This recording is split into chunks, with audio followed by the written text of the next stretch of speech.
Yo soy su guía, Daniel Harris. Chicos, ¿qué es lo que vamos a hacer en esta embarcación? Nos vamos a dirigir a Isla Chañaral, una isla que se encuentra a 11 kilómetros de distancia, ¿vale? Es parte de la Reserva Nacional Pingüino de Humboldt. Recordar que estamos en la tercera región de Atacama, ¿vale? Mira, una vez que llegamos a la isla, vamos a hacer un borde costero para ver toda la biodiversidad que hay. Vamos a tratar de encontrar pingüinos, chicos. Hay pocos pingüinos. La gripe aviar mató un montón de pingüinos, cerca de 4.000 en la reserva, ¿vale? Así que encontrar un pingüino está difícil, pero no es imposible. Mira, la mayoría de la gente, ¿qué es lo que quiere? Es ver cetáceos, ver ballenas, ¿cierto? Mira, nosotros con Jonathan, cuando vamos camino hacia la isla, si vemos algún soplido, algún color, algún movimiento en el mar, vamos a desviar de inmediato el rumbo. De repente vamos derecho a la isla, vemos a 6 kilómetros un soplo, chicos, nos vamos a desviar hacia allá y vamos a ir a descubrir lo que es, ¿vale? Mira, por temas de seguridad, chicos, importante, la embarcación es súper rápida, ¿vale? No saques las manos para afuera. ¿Por qué? Porque andan medusas muy pequeñas que tú no las ves, pero son urticantes. Las llega a tocar, lo más probable es que te dé alergia, se te empiece a hinchar el brazo y ahí termina el tour y te tenemos que traer urgencia de inmediato. Así que no saques las manos para afuera. Lo otro, cualquier persona que esté mareada, que se sienta mal, chicos, de inmediato cambia ventanilla. ¿Vale? ¿Para qué? Si quiere vomitar, para que lo haga hacia afuera, no hacia el compañero y el pasajero de adelante. ¿Vale?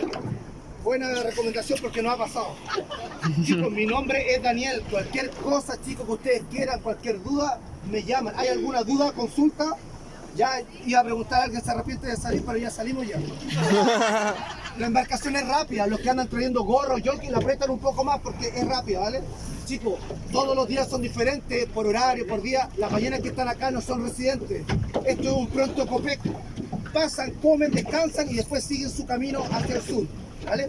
Yo sé que vamos a tener suerte, chicos, que hay buena energía en esta embarcación y que vamos a encontrar cetáceos, ojalá que encontremos ballenas azul, de todos, se ven 7 tipos de ballenas, ojalá que encontremos, chicos, que vamos a hacer todo lo posible para que ustedes tengan un buen avistamiento.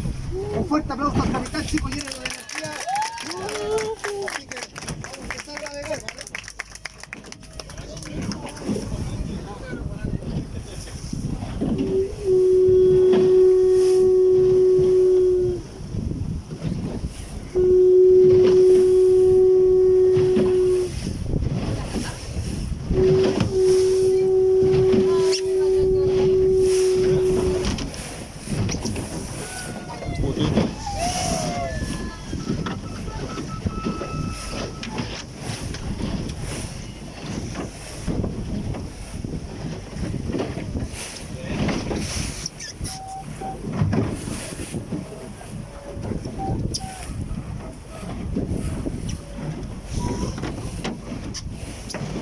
Chicos, pueden dejar algunos de los bolsos abajo si quieren ser más cómodos.